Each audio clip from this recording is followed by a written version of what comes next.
Hey, everybody, and welcome to the Game Dev Diary podcast. I'm Eric, and today I'm going to be talking about my first experience with our playtesters playing our game for the first time. Let's get into it.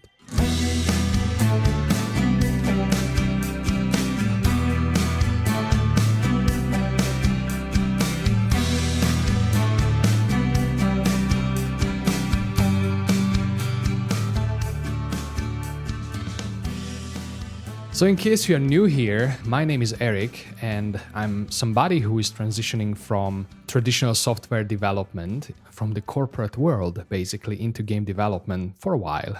It's kind of a career detour, I would say, and hopefully at the end of the day, it's not a detour, but you can never know, right? So, I might not be as talented in making video games as I think I am. So who knows? But the most important thing is that I'm working on a video game with a partner, and we are making a weird 2D strategy game. More precisely, it's more about settlement building and resource management with a little bit of lore around it, with aliens being involved in ancient Egypt, where we basically reveal that yes, aliens were involved in building the pyramids. So if you love conspiracy theories, then this will be your game for sure. Anyways, so this is just about the tone, but the most important part is that this is basically, as I said, a settlement building, at least for now. I think that's the interesting part. And we have a working build for some time now, and it was time to show it to a couple of players. Basically, these are friends, family, a couple of just people we know from the internet, right? And we've been trying to collect people with various backgrounds. Basically, family members usually or typically have nothing to do with video games. They don't really play games. And also we try to gather and get in touch with some more experienced people who are, or players who are more experienced with strategy games. So yeah, that's kind of it. And I think it was kind of eye-opening, a bit scary because I'm not sure if you're a creative, probably you know this feeling that when you show for the first time something that you've been working on for a while, it's kind of scary. You don't really want to hear the ugly truth about it, whether it works, whether it resonates, whether they get it. But I think that's the biggest internal conflict you have to overcome, I'd say, when it comes to your first playtest, is that just listen to the feedback and be okay with whatever you will hear about regarding your game.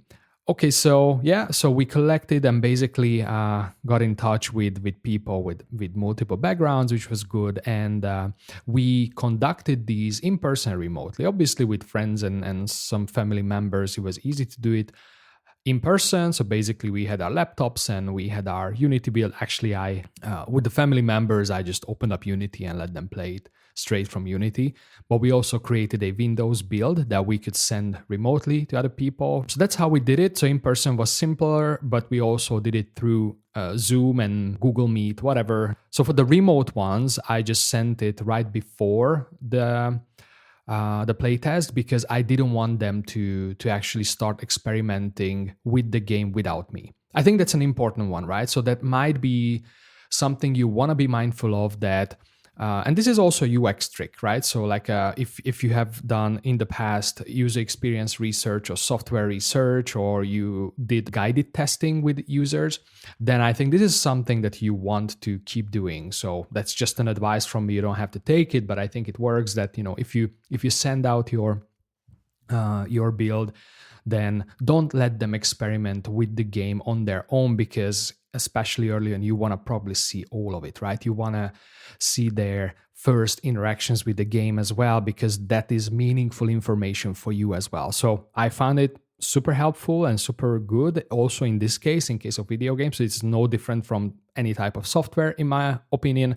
Obviously, I gave a little bit of disclaimer at the beginning, a little bit of explanation that what I'm looking for and also what I'm not looking for. For example, I'm not looking for user interface critique, right? I'm not looking for music critique. You can critique it if you want to, but those are just placeholders in the build. But that was it. But I didn't really explain, what I'm expecting from them in terms of gameplay. And I think that worked pretty well. And I highly recommend following this. Or if you have better advice, maybe just hit me up on X or or just send me a note somewhere in your podcast app. But basically, this is a cool way, I think, to do playtests. So, and yeah, basically that's how it happened. So I think the most important thing was is that there was a big split between the player types. So meaning that people who didn't really have any experience, they kind of struggled with the whole thing, meaning that we had to actually jump in and explain more in detail what they have to do, because people who have like zero experience, they don't really know the patterns of a strategy game or any type of video game. I think it was cool to think about it, especially from an accessibility point of view. But I think my takeaway is that although their feedback was kind of scary at the very, very beginning, seeing how lost they are in the game, and automatically I thought that, oh, the game is just so shit, right? That they have no idea what to do in there. But the thing is that they don't fully get it because they would never play this game anyways, right? They are just playing this game because I asked them to play it. So although their feedback, I think it's good, and there's a lot to learn about these types of play tests, at the same time, I also believe that we shouldn't always optimize for them, because it's good to see, how a total newbie would experience a game, but and I think from an accessibility point of view, we could do more to have a much better onboarding, which we anyways plan to add to the game. But at this stage, we thought that let's just get into the gist of it, right? And let's not spend too much time on the tutorials and whatnot. Let's just go for raw gameplay. So I think this was good. But at the same time, I think we need to be selective with that type of feedback, because I think we just cannot optimize for people who would anyways never play this game, right? So I think it's a cool takeaway. So while we had a shit ton of notes, I was constantly taking notes while I was looking at the players playing the game. And we've been then sharing it internally. So we have a Discord channel with my partner, because he was also running playtests. And the cool thing is that at the end of the day, the feedback, like the overarching feedback, was pretty similar on both sides, so it was good. The other thing is the more experienced players. So the more experienced players were just getting it more from the beginning, because they knew that, okay, this is a strategy game, this is settlement building, this is resource management. And there the eye-opening thing is that how much people are looking for the typical strategy game patterns. In our case, the game we are working on is a 2D strategy game, meaning it's actually it's almost like a side-scroller game, meaning that it's not an isometric view that you would probably think. So that's already something different. But people actually told us that, oh, it reminds them of the game of Kingdom. Another friend of mine told me that it reminds him of Lemmings. It reminds him of Angry Birds. And when I play the game, I have some Plants vs. Zombies vibes. And it might be interesting, right? Because those games are not necessarily always like settlement building or resource management game. I mean, some of those are. But ours is a strange mix. Already the pattern was kind of, I was kind of worried that just the fact that we went for this this type of 2D strategy game, it's not gonna click with people, they won't get it. But luckily, people already were able to share with us other games or similar games or games that come to their minds, right, when they are playing it, which is kind of a little bit of a relief to me, because I was worried that we are making something that's so new and different that would alienate them, right? But hopefully that's not the case, or seemingly it's not the case, and hopefully we will be able to just make this familiar to people who play, or we will be able to keep making this or keeping it familiar for players who play these types of games, despite the fact that this is a 2D strategy game, more of a side-scroller strategy game. I hope, that it's going to be fun. We will be able to keep it fun. But yeah, okay, so back to the feedback, right? So the more experienced players were able to kind of pick up the things immediately, like understand, all right, here's the menu where I can find a building, I can build it. And most of them managed to complete the level in about 2 to 3 runs, which was good to see, right? And that's a total different type of feedback compared to the fully newcomers or people who have nothing to do with strategy games. And I think that was the more important feedback, because those people really gave us feedback that would improve the game. One of the biggest feedback from them was though is readability, that we had to improve, or we have to improve the game's readability. Basically, communicate with the player through the game, through various pop-up windows and text or description boxes and mission statements, like what you have to do. And also because this is all about resource gathering and resource management, when you have to build something, because in our game, the final outcome or the final goal is to build a final building, a monument in time. And you have to gather raw resources, you have to process them in order to be able to build that building, right? And I think where we were not really great at the beginning, and that was the most common area of feedback, that, hey, I think you don't really give us enough information about the transformation of the raw materials into something processed. And like, what do I need for the final goal to be reached? So that was quite interesting, right? So there were all kinds of details about it. I'm not going to get into it because it would be actually boring, I think, because this is more of the behind the scenes stuff. But I think these are eye-opening parts of video game making, right? That I think as players, we tend to focus on just the fun part, right? But there's actually all these things in the background, like the UI and the text and whatever, that all of that is communicating constantly with you. And we kind of just focus on the fun part. We also have to make sure that, these communication points are clear and cohesive and make sense and all of it. So this was quite cool. That readability significantly has to be improved, to make sure that people just get it, right? They understand what they have to do. And yeah, although we are seasoned players and we have good critiquing skills when it comes to critiquing other video games, when we are making ours, then we may gloss over certain things and we have to keep polishing it. So pretty cool feedback. And the other thing is that what was really good and helpful from these more experienced players actually help you identify what your game is. So just the fact that they shared what other games came to their minds playing it really helps you. The reason why I'm sharing this is because I'm spending a lot of time on browsing Steam and understanding what our game is and what is basically that collection of games that, I could put ours into.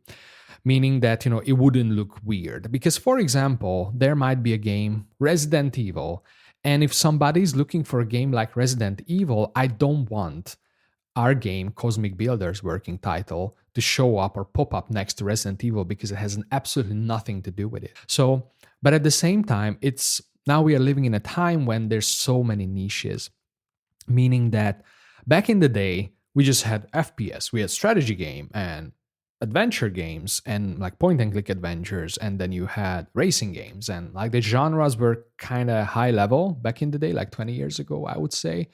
But nowadays there's all these subgenres. So in the strategy, you have the settlement building, tower defense, and puzzle, casual, whatever, right? So and variety and mix of all of these things. So it's quite difficult to actually, because you are spending a lot of time with your game, which I'm going to be coming back to. You don't fully know it because you have this, a lot of things in your head in terms of the vision of the game, like what this game is going to be, but there's the current state. So these playtesters really help you to articulate what this game is. And then it helps, it gives you more reference points.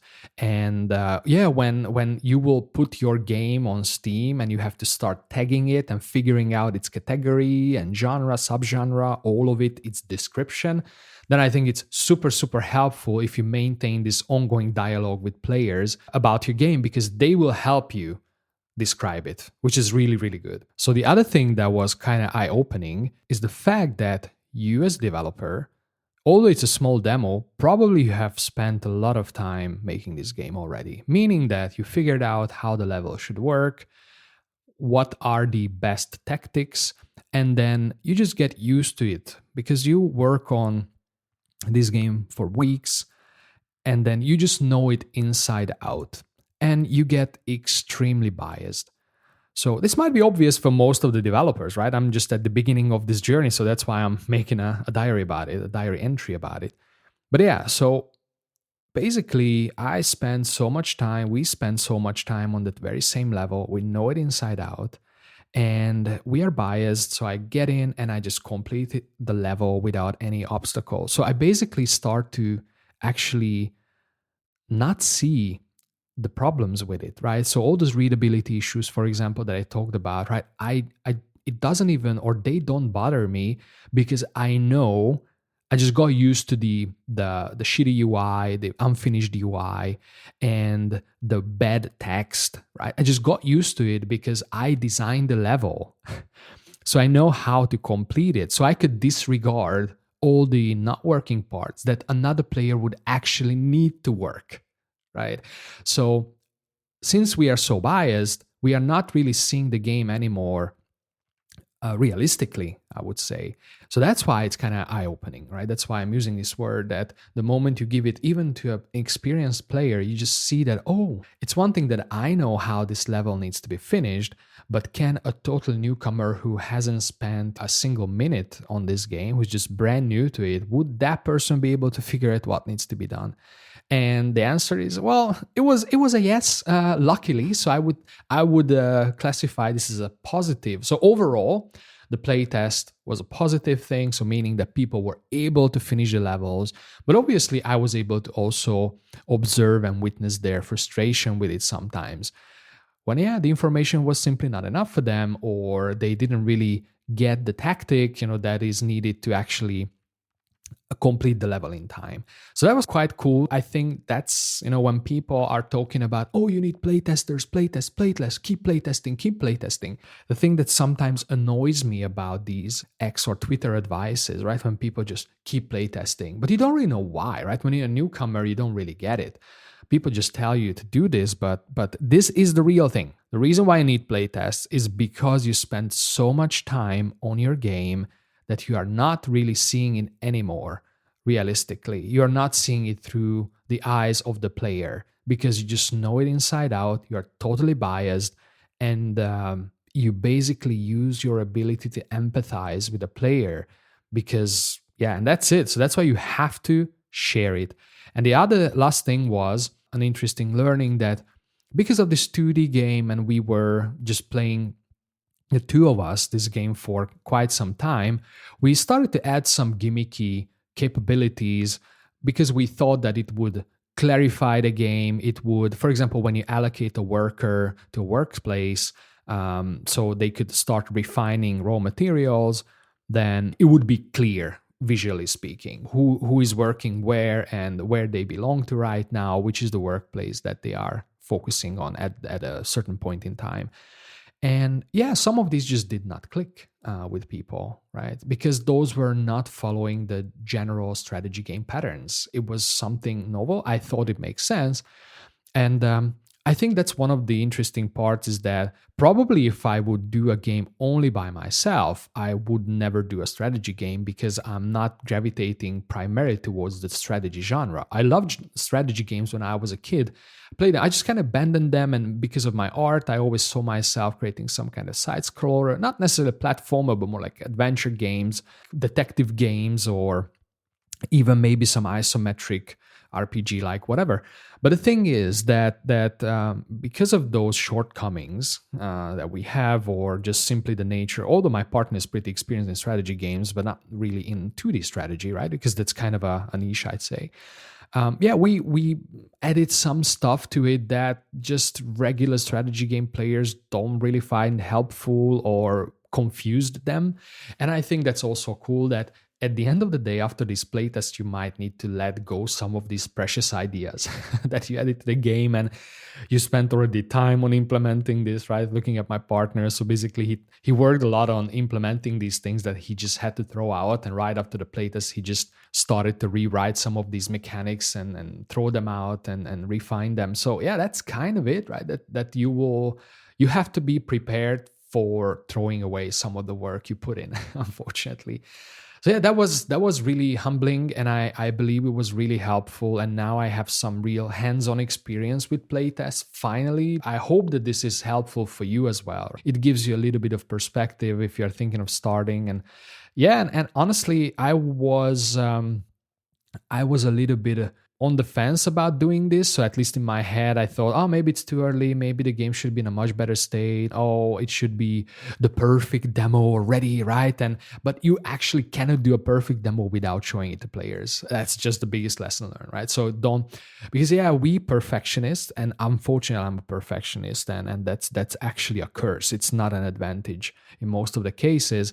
I would just keep postponing showing it because I'm so scared of getting negative feedback, right? I think that's the weakness of a perfectionist, this horrifying feeling that what if somebody gives me a negative feedback? I will not survive that. And yeah, that's just what it is. And probably most of you or some of you know this feeling pretty well.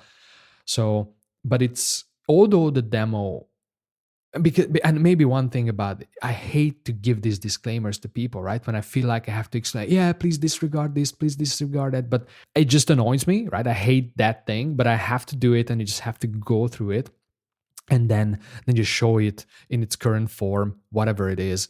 It was playable. And I think honestly the feedback was much better than I expected, despite the current state of the game, because it looks pretty cool.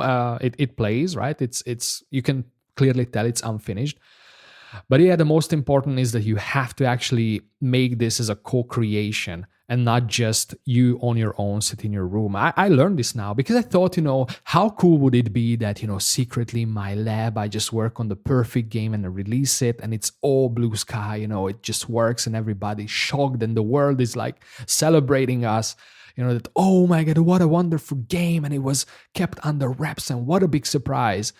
And no, that's unfortunately not how it works, because the more bias you get, the worse the decisions are that you are making, and you are just not seeing it clear. So yeah, I think this co-creation element, and as long as there's people who are interested in your game in your circles and would give it a shot, I think take that help and let them tell you what they think of the game, and then it will help you refine it. It will help you to see clear and make better decisions about your game and actually throw out some shit. So yeah, basically a lot of learnings after the first playtest. It was not as terrifying as I thought it could be, and I don't mind at all that we showed this game early to some folks. And I think moving forward, we will probably focus a little bit more on the strategy players, right, who are the more experienced players or semi-experienced players, other than the total newbies who would anyways not play this game at all. So, all right. So I hope you found this episode helpful and insightful. This was more hands-on video game development this time. And in case you would like to stay in touch, you could follow me on X, formerly known as Twitter, and you will find my link in the description of this podcast episode. So thank you very much and talk to you next time. Bye.